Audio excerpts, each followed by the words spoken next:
What if the life you're living isn't truly yours? Not the way you speak, not the way you love, not the way you suffer. What if most of what you call you, your choices, your preferences, your fears were never chosen consciously at all?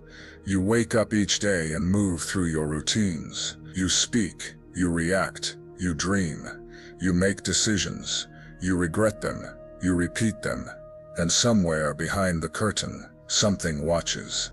Something within you ancient, invisible, yet impossibly familiar. It moves through your thoughts like a ghost in the hallways of an abandoned temple. Carl Jung called it the unconscious, but not the kind you're used to hearing about. Not a vague idea or pop psychology term, but a living world.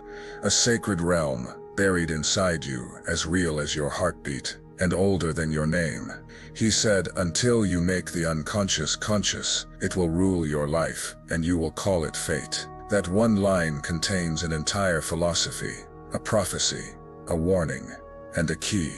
This video is about that key, a forgotten wisdom that has shaped your life, whether you know it or not. A mystery that stretches from ancient hermetic alchemists to Jung's deepest inner visions, hidden in your dreams, your reactions, your relationships, your pain. You see, the unconscious is not just a personal storage unit for old memories. It is the soil from which your entire experience of life grows. Imagine a great tree. The visible branches are your actions, your thoughts, your beliefs. But beneath the surface, sprawling and tangled, are the roots. The unconscious is the root system. It is the architect of your reality, until you shine light on it. Most people never do. They go through life reacting to invisible patterns, falling into the same relationships, chasing the same validation, sabotaging the same dreams.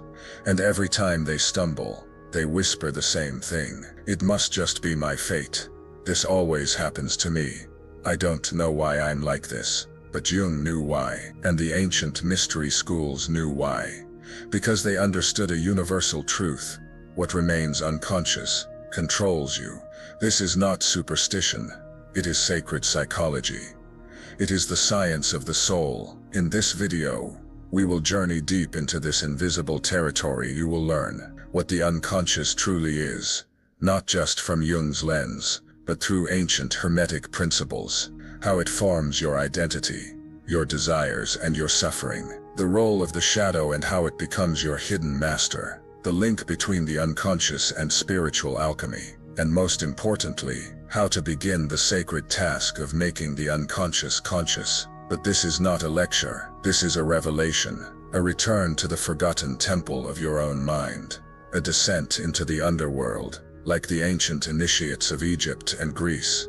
A confrontation with your shadow, and a resurrection with your light. So I invite you to watch not just with your eyes, but with your intuition, with your soul. Let the words resonate where your logic cannot reach. Because when you truly begin to understand what lives within you, the game of life changes forever. You are not here to be ruled by unseen forces. You are here to see them, face them, and integrate them. To reclaim your life from the depths. To become sovereign over your inner world. And it begins right now with one question. What part of you is still asleep in the dark? The idea of the unconscious mind may feel modern, even clinical, but in truth, it's ancient, very ancient. Long before Carl Jung, long before Freud, and long before the language of Western psychology was born, there existed initiates, mystics, and sages who spoke of the hidden forces within. They didn't call it the unconscious. They called it the shadow, the underworld, the daemon, the double, the dweller on the threshold. The Hermeticists of ancient Egypt understood it as part of the invisible architecture of man, what they called the hidden self, or the lower nature, the part of us tied not to divine essence, but to instinct, fear, and unresolved karma. In the Kabbalion we read that man is a being of both light and shadow, born of spirit, yet cloaked in matter. This was not mere poetry, it was a mystical science. The Gnostics, too, taught of this duality. They believed each human carried within them a divine spark, a fragment of higher intelligence that was trapped beneath layers of ignorance, trauma, and false identity. This, they said, was the true prison, not society, not the body, but the inner maze of the unconscious. To awaken was to remember. To remember was to see not just the light, but the darkness within it.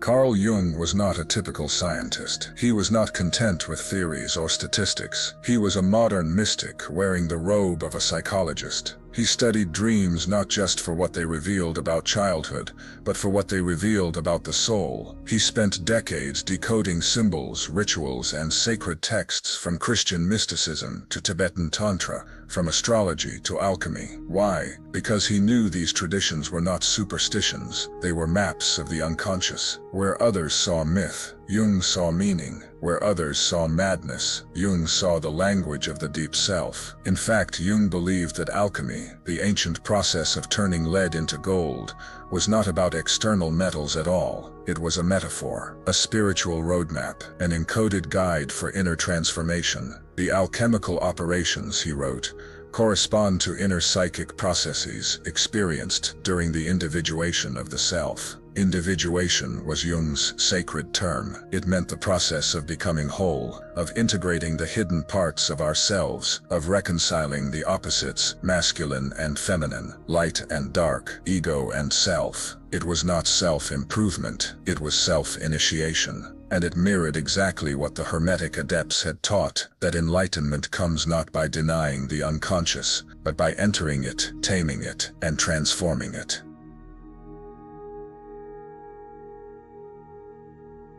In many ancient traditions, the initiate was warned of a figure they would encounter on the path. Not a demon, not an external enemy, but a reflection. In Egyptian mysticism, it was the Scythian force, the chaotic principle that had to be faced before rebirth. In the Tibetan Bardo teachings, it was the wrathful deities, terrifying beings that appeared in the realm between death and rebirth, representing the initiate's unintegrated emotions and karmic imprints. In Christian mysticism, it was Satan, not just a being, but the symbolic representation of the ego's resistance to divine will. And in Jungian psychology, it is the shadow, the parts of us we hide, repress, and deny, the wounds that were never healed, the impulses we are ashamed of, the memories we bury, the truth we refuse to face. But Jung did not view the shadow as evil, he viewed it as essential. One does not become enlightened by imagining figures of light, he wrote, but by making the darkness conscious. This is the very heart of every ancient initiation,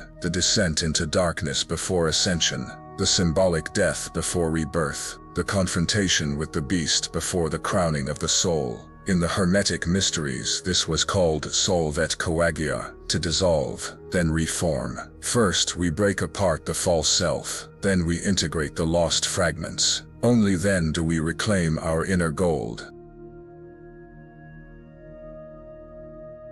You might be wondering, why should any of this matter to someone living in the 21st century? Because we are surrounded by distractions, by noise, by false identities and shallow pleasures. And in that chaos, most people have lost the art of inner listening. They are ruled by unconscious wounds they've never met, by generational trauma they never questioned, by beliefs they inherited from culture, not soul. The unconscious, in modern times, doesn't just rule our individual lives, it rules society. It is visible in mass projections, political extremism, addictive culture, and spiritual bypassing. Jung saw it clearly. He believed that unless individuals undertook the inner work of integrating their unconscious, society itself would fracture. And now, we are living in that prophecy. But within the darkness there is still a doorway, and the teachings of both Jung and the ancients point to the same truth. You are not helpless. You are not doomed to live by the programs of your past. You are not merely a victim of unconscious fate. You are a soul with the capacity to awaken, to descend into the inner temple and rise reborn. Let us return to the beginning. When you were born, you entered this world as something whole, raw, luminous, undefended. You cried when you needed. You loved without fear. You were unfiltered, pure, But slowly, something began to happen. You learned, you adapted, you absorbed. You absorbed the pain of your parents, the culture of your surroundings, the unspoken rules of your environment. You learned what was acceptable and what was not, what was lovable and what would be punished. And so, piece by piece, you began to bury parts of yourself. The anger, buried. The sensitivity, hidden. The curiosity, mocked. So you silenced it. The strange dreams you had as a child, laughed at. So you stopped sharing. These disowned parts didn't vanish. They simply moved below the surface. This is the birth of the unconscious. Not as a defect, but as a defense. The unconscious becomes a storehouse, a vault, a sealed chamber, where we place everything we cannot or will not face. But here's the truth. What we bury doesn't stay buried. It festers. It mutates. It finds new ways to surface. A father who suppresses his rage becomes cold and controlling. A mother who hides her grief becomes obsessive about keeping things perfect. A child who learns not to cry grows into an adult who doesn't know how to connect. And on it goes. You see, the unconscious is not just a passive container. It is an active force, a dynamic, living layer of the psyche. Jung divided the psyche into 3 layers. The conscious mind, what you know and are aware of. The personal unconscious, repressed memories, forgotten experiences, and disowned parts of yourself. The collective unconscious, the inherited layer, filled with archetypes and universal patterns shared by all humans. Most of your life is governed by the first 2, but the second, the personal unconscious, is the one silently shaping the story you think you're writing. Jung called the unconscious content that you disown the shadow, not evil, not demonic, just hidden. The shadow is made of everything you rejected in order to survive. Your vulnerability, your ambition, your sexual instincts, your intuition, your capacity for power, for wildness, for grief, for depth. And when you don't make peace with it, it shows up anyway, just in distorted form. That deep insecurity you feel when someone challenges you, that's a shadow. That relationship you keep repeating, again and again, shadow. The way you sabotage yourself every time things start going well, shadow. Shadow is the echo of everything you were not allowed to express. But it doesn't just show up in your behaviors, it shows up in your projections. You project your shadow onto other people constantly, without realizing it. The coworker you despise for being too confident might be mirroring your own suppressed power. The partner you call too emotional might be reflecting your own buried feelings. The person you're drawn to and afraid of at the same time likely carries a piece of your lost self. Projection is how the unconscious keeps you blind. It creates an illusion it's not in me, it's in them. But what you can't see in yourself you will encounter as fate. Imagine your unconscious as a silent scriptwriter. It knows your wounds. It knows your deepest needs. It knows what you're avoiding, and it creates situations to force you to confront them. A woman who never healed her father, wound, keeps attracting emotionally unavailable men. A man who fears vulnerability sabotages every relationship just as it becomes intimate. A gifted soul who was told to be realistic keeps failing to launch their dream, even though they're more than capable. These are not coincidences. These are unconscious repetitions, loops designed not to punish you, but to awaken you. Each repetition is a message. There is something here you must face. Jung didn't believe in avoiding the unconscious. He believed in turning toward it, in becoming the sacred witness to your own inner world, in reclaiming the parts of yourself that you had long abandoned. Because when you do, something miraculous begins to happen. You stop projecting, you stop repeating, you stop chasing shadows, and instead you begin integrating. You become more whole, more real, more awake. The unconscious is not a place. It is not a room you simply walk into. It is more like a temple shrouded in mist, hidden behind the noise of the waking world. And like all sacred temples, it is guarded. Every spiritual tradition has spoken of a moment in the initiate's path when they must confront a guardian. In the East, it is Mara, the tempter who lures the Buddha from awakening. In Kabbalah, it is the Qliphoth, the shells that obscure divine light. In ancient Hermeticism, it is the dweller on the threshold, and in Jungian psychology, it is the archetypal shadow. This is the part of the unconscious that isn't just personal, it's primordial. It is the deep force that resists change. It knows how to mimic your voice. It tells you you're not ready, that you'll fail, that this work is dangerous. It keeps you in distraction, in numbness, in addiction, because awakening threatens its control. But here's the paradox. That guardian is not there to block you. It is there to test you. Like the Sphinx who questions the traveler at the gates, the shadow does not want to destroy you. It wants to know, are you ready to know yourself? Because to truly know yourself means shattering illusions. It means letting go of the stories you were told, and the ones you've been telling yourself. Beyond your personal shadow lies a deeper layer still, the collective unconscious, a vast psychic inheritance shared by all humans. This is the realm of archetypes, the hero, the victim, the mother, the wise old man, the trickster, the inner child. These aren't characters from books, they're living energies inside you. Each time you fall into a pattern, each time you unconsciously behave in a way that feels strangely scripted, you may be acting out an archetype. For example, if you're constantly saving others while neglecting yourself, you may be over-identified with the hero. If you find yourself always needing to be rescued or validated, you may be caught in the victim. If you sabotage love because it feels unfamiliar, you may be stuck in the wounded child. If your dreams are haunted by chaos or trickery, you may be confronting the trickster, whose role is to shatter false order. These archetypes are not good or bad. They are neutral forces, but if they remain unconscious, they possess you. This is why the ancients taught that the path to self-mastery was the path of symbolic vision. They used dreams, symbols, meditation and ritual not for entertainment, but to commune with the unconscious in its own language. Because the unconscious does not speak English, it speaks in image, in emotion, in intuition, in symbol. And if you learn its language, you begin to reclaim your sovereignty. Every night, your conscious mind sleeps, but the unconscious begins to speak. Dreams are not random firings of the brain. They are sacred letters from the soul. Jung believed that dreams were like telegrams from the unconscious, filled with wisdom, warnings and keys to your growth.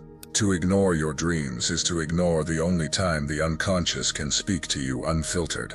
Start paying attention. Keep a dream journal. Notice recurring symbols. Ask before sleep.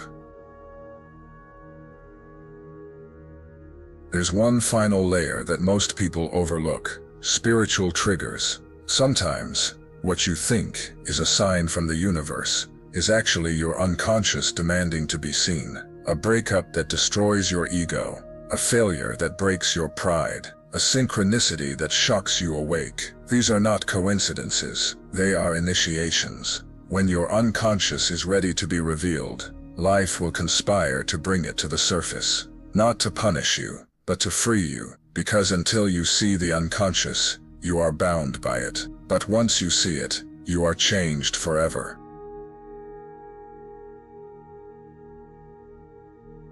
Wisdom that cannot be lived is not wisdom at all.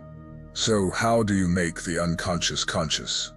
Not with force, not with logic alone, but with presence, ritual, and deep inner listening. The unconscious does not yield to the impatient. It reveals itself to the one who seeks with humility. This is a lifelong initiation, but every initiation begins with a first step. Here are 4 ancient, yet deeply practical ways to begin the sacred work of awakening. 1. The mirror of shadow journaling. Each evening, return to the stillness of your own presence. Take out a journal, not for goals or gratitude, but for truth. Ask yourself, what triggered me today? Where did I overreact and why? What emotions did I try to hide? Where did I wear a mask? Do not answer with shame. Do not justify. Just witness. Because the moment you observe the unconscious with awareness, it begins to dissolve its grip. This is not ordinary journaling. This is inner excavation. You are digging for buried gold.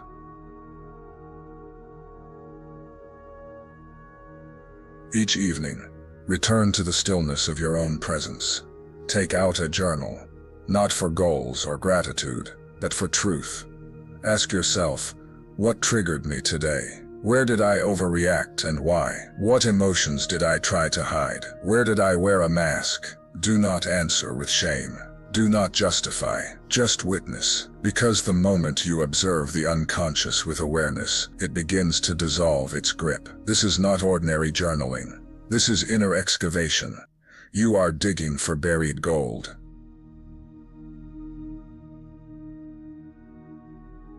Your dreams are the language of your unconscious.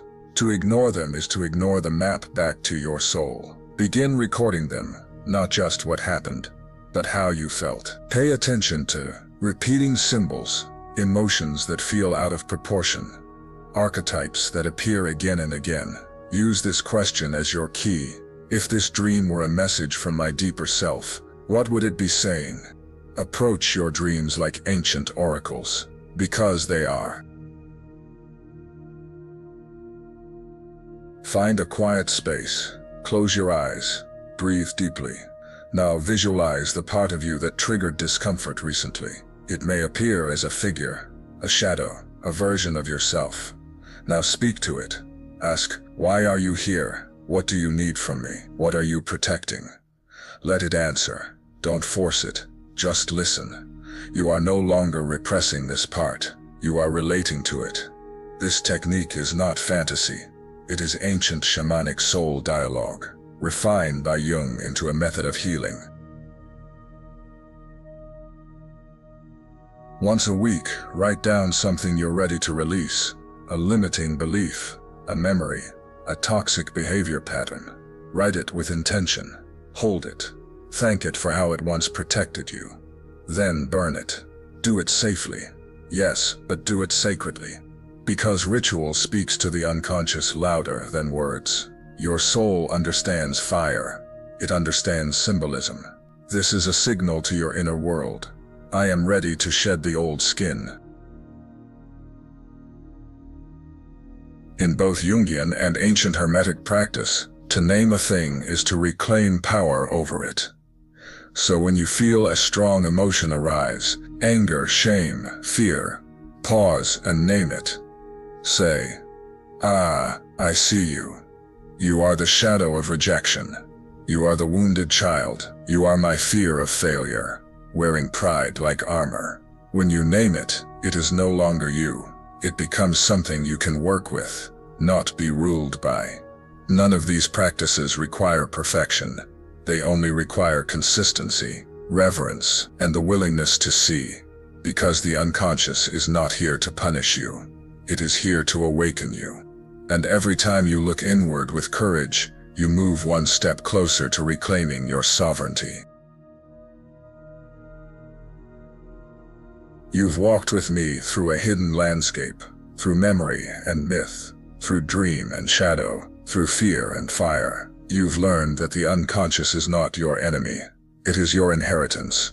It is the terrain of your becoming. Most people never take this journey.